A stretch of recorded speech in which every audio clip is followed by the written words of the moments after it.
on, everybody? It's Matt Marchese, also known as Islanders Daily, your daily news for the four-time Stanley Cup champions, New York Islanders. And for today's video, we're going to be kind of looking back at the Capitals game as well as looking forward, because unfortunately the Islanders are 0-2 on the season now. Definitely not the start that we fans wanted.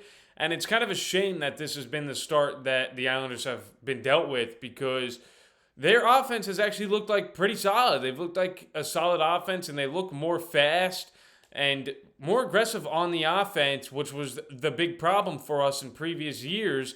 And they're looking better on offense, and now it's the defense that is looking to be the problem. So it's like you get one thing looking good and the other goes bad, and vice versa. So it's definitely disappointing. But as I said, the Islanders lost to the Capitals just previously. We will be playing the Winnipeg Jets today at 1 o'clock, when you guys will see this video tomorrow, but for you guys, it will be that day. So the Islanders will be playing the Winnipeg Jets at 1 o'clock, and the schedule does not get any easier for the New York Islanders going forward either. So I actually think this is a very important game for the Islanders to have to kind of win. I mean, obviously you don't want to say have to win in early goings of the season, but the Islanders need to put a win on the board very soon, because if they don't, it's going to be tough. It is definitely going to be tough, and so far it's just been disappointing. So obviously we play Winnipeg, and then after Winnipeg it's Edmonton, then after Edmonton it's Ottawa, and then you play San Jose, who is on the weaker ends of the team, and then you play Detroit, who's really been struggling with goaltending. John Gibson struggled the other day and got pulled in his first start as a Detroit Red Wing. So these games are important. It's an important stretch here to show that you are a solid hockey team, because we are 0-2, and it's disappointing because it feels like we really need a win. Obviously, I thought we played good against the Penguins. I thought we obviously deserved to win that game. This game, not so much. I don't think the Islanders deserve to win this one, because they went down 4-0 extremely quick. And in the third period, the Capitals kind of took their foot off the brake, and the Islanders, that's where most of the offense came from. However, I will still say that I do think the offense has been performing better. That first period was rough for the Islanders, obviously, with only 3 shots on goal. The second period, they were even with the Capitals 14-13, and then in the third period, they put up 20 shots to 6.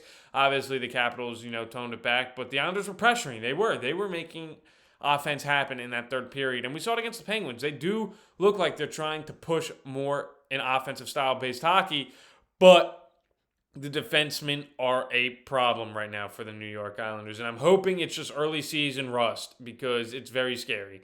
And yeah, like I said, the Capitals quickly went up 4-0 with a goal from Martin Ferravari, and then Alexia Protas would score, and then it's 2-0 very quick. And then Ryan Leonard would score, and then Alexei Protas would score his second goal, and it's 4-0. And by that point, the game felt done. It felt like the Islanders had no chance to win, and grand scheme of things, they didn't. Anthony Duclair would score a power play goal, and then in the third period, Matthew Schaefer would score his first career NHL goal on the power play, and it was a very greasy one. There was a lot of bodies in front of the net. Puck pounces out, loose change.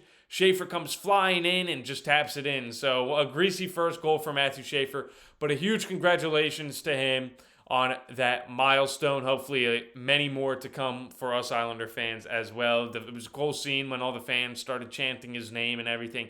Really, really cool scene there. But yeah, the Islanders now are 0-2, and it's about how can we improve. The special teams looked pretty solid. The special teams looked pretty solid for us against the Capitals, which is definitely a good thing. Power play went 2 for 3, and on the penalty kill, we killed all 2 of the Capitals. So we went for 2 for 2 on the penalty kill. So it's special teams has looked better. I said at game 1, the power play looked better. The penalty kill struggled. Obviously, the penalty kill did better this game, and the power play was able to put the puck in the back of the net. So that is a very good sign for the Islanders going forward. But now it doesn't matter, the special teams, because we're losing on the 5-on-5, which was something that we were good at last season. You lost this game 5-on-5, which is weird, because against the Penguins, you lost it because you couldn't score on the power play and you couldn't kill the penalty kill, or couldn't kill the Penguins power play. And then in this game you were, and you still lose. So feels like the Islanders are a cursed team right now. It's been a lot of losing for me as a fan recently, watching the Yankees be eliminated from the playoffs. The Jets, their usual abomination that they are, and then the Islanders. So it's been a rough stretch here. So I'm hoping tomorrow or today the Islanders are able to pick up a win against the Winnipeg Jets and really change the course of the ship here. It's early goings in the season, but the Islanders, I feel like, really need a win to get that momentum up. Obviously, Jonathan Drouin was suspended in this game, and Mark Gatcomb had to come in and play. Drouin will be back against Winnipeg, which I think is a big get back because Drouin is a better player than Mark Gatcomb, and he looked really good in that game number one. Unfortunately, was suspended. But yeah, he looked good in game one, and I'm happy to have him back here for game three against Winnipeg, and someone you need. And yeah, but this is where the problems have been stemming from the Islanders this so far early on in this season, and that is defense. Defense has been bad for the New York Islanders, which is a weird thing to say because usually that was the strong suit. Alexander Romanov through these first two games has not been Alexander Romanov. He has not looked good. And that sucks to say because I really like Romanov and hopefully it's just rust. But he has really struggled early on in the season. And then his D partner, Tony DeAngelo, struggled against the Capitals as well. I thought Pelech played all right. I thought he had a solid game, Adam Pelech. Ryan Pollock, I just don't think has it anymore. I don't know what's going on there. He is just really struggling. And it's coming back from last season. Pollock was really bad last season. And he's struggling again early on here in this season. And then Scott Mayfield, again, just not a good game. And it's a bad sign. It is a bad sign when your 18-year-old defenseman is your best defenseman on the ice already. He led the Islanders on time on ice in the game against the Capitals. And Patrick Waugh did say that's because he was forcing him to play. Like, this was Schaefer. Schaefer was forcing Waugh's hand and putting him to play because Schaefer was just playing better than every defenseman we had on our team.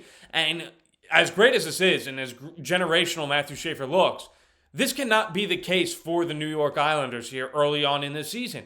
You cannot be relying on your 18-year-old rookie defenseman to be your number one guy. That is not what he was supposed to be here. He was supposed to ease into the role and learn it as we go. And the veteran guys were supposed to help him ease into that role, but they have been the ones not performing. It has been Schaefer performing.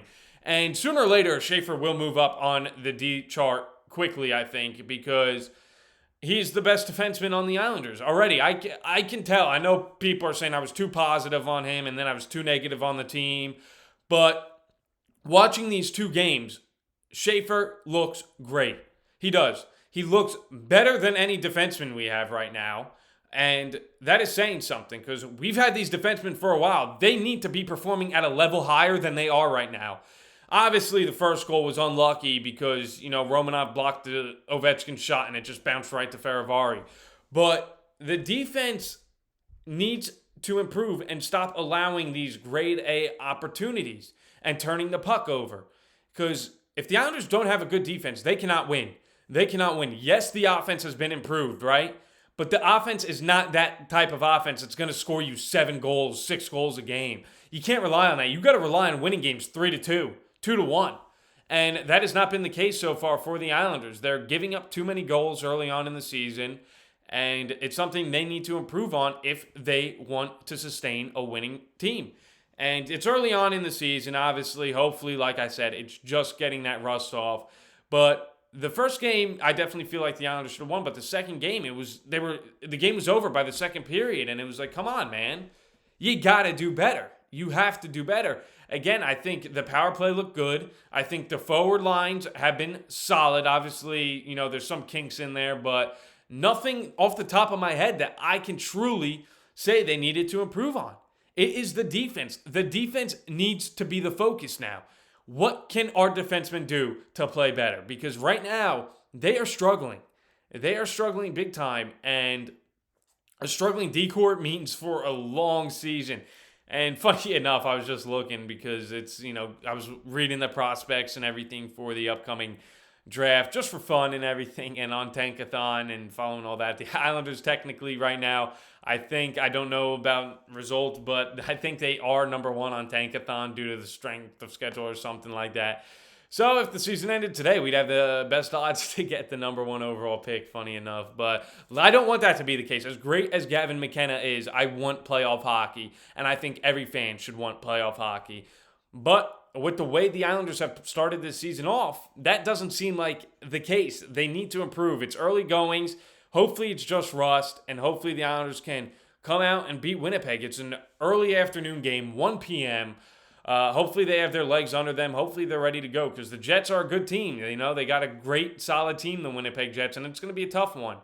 And if we go down early again to the Winnipeg Jets like we did to the Capitals, people are going to start asking questions. Can we compete with the better teams? Because the season's going. You got your legs under you now. It is time to step up and get going. And the biggest step-ups we need are from our D-core. And hopefully they can do it against a strong, solid Winnipeg Jets team. But that's all I have for today's episode. I hope you all, enjoy, get ready for some Islanders hockey. It's a long season. The Islanders can easily turn it around, and I hope they do turn it around because this team seems like a team who should be battling for the playoffs and not battling for the number one overall pick. If you guys have any comments of things that you want me to talk about, be sure to leave them below. And as always, let's go Islanders.